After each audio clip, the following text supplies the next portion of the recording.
रागिनी और स्वाति दोनों सहेली आस पड़ोस में रहते थे। दोनों की एक दूसरे की बहुत अच्छी दोस्त थी। बचपन से दोनों साथ स्कूल जाना और साथ में खेलते आ रही थी। दोनों की दोस्ती की मिसाल पूरे गांव वाले देते थे। दोनों का परिवार का अपना अपना बिजनेस था। लेकिन एक दिन स्वाति के कपड़े की दुकान में आग लग जाती है, जिस वजह से उनका पूरा दुकान जलकर राख हो जाता है। दुकान जलने की वजह से और कर्जे की वजह से स्वाति का परिवार गरीब हो जाता है। बेटी, सारी दुकान जल गई है, सर पर खर्चा बहुत है, बेटी परिवार कैसे चलेगा? पापा, बिजनेस डूब गया तो क्या हुआ? आपके साथ आपका परिवार है, 2 वक्त की रोटी मिल जाए, हम लोग उसी में खुश है। बेटी, मैं किस्मत वाला हूँ, तुम्हारी जैसी बेटी मिली है। स्वाति का परिवार घर बेचकर सारा कर्जा उतार देते हैं और छोटे से घर में रहने के लिए चले जाते हैं और छोटा सा कपड़ा का बिजनेस शुरू कर लेते हैं। ज्यादा पैसा होने की वजह से रागिनी में धीरे धीरे घमंड आने लगता है और वह अपनी हैसियत वाली लड़की के साथ घूमने लगती है। एक दिन स्वाति रागिनी से मिलने के लिए आती है। रागिनी बहन, तुमसे मिले हुए बहुत दिन हो गए, कैसी हो? ठीक हूँ।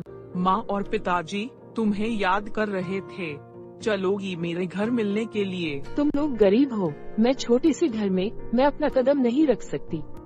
लेकिन रागिनी बहन, हम दोनों बचपन के दोस्त हैं, तुम ऐसा कैसे बोल सकती हो? तुम अभी गरीब घर की लड़की हो, जब तुम्हारी मेरी इतनी हैसियत हो जाएगी तब दोस्ती करने आना।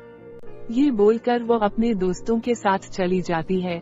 स्वाति उदास होकर घर लौट गई। स्वाति का परिवार किसी तरह अपना परिवार का गुजर बसर कर रहे थे। एक दिन स्वाति जंगल में लकड़ी काटने के लिए जाती है। रास्ते में उसे एक बूढ़ी औरत बेहोश दिखती है। उसके आसपास पैसे और सोने पड़े हुए थे। स्वाति उस बूढ़ी औरत के पास जाती है और पानी से उसे जगाती है। बेटी, तुम बहुत अच्छी हो, तुमने एक बूढ़ी औरत की मदद की, भगवान तुम्हारा भला करे।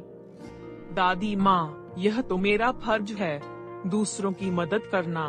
बेटी, तुम बहुत तकलीफ में लगती हो, कोई दिक्कत हो तो तुम मुझे बता सकती हो। स्वाति ने अपनी पूरी कहानी बूढ़ी औरत को बताई। तभी बुढ़िया एक परी में बदल जाती है। तुम बड़े नेक दिल की लड़की हो, लो मैं तुम्हें एक जादुई लहंगा दूंगी जो तुम्हारी किस्मत बदल देगा और सारी तकलीफ दूर हो जाएगी। स्वाति का कपड़ा अचानक से बदल गया। उसके शरीर पर एक नया चमकीला लहंगा आ गया। फिर वह वापस घर की ओर चली जाती है। परी का लहंगा सही में काम आ गया और धीरे धीरे स्वाति का परिवार का बिजनेस काफी बड़ा हो गया। एक दिन स्वाति रागिनी से मिलने के लिए जाती है और देखती है रागिनी एक छोटे से घर में रह रही है।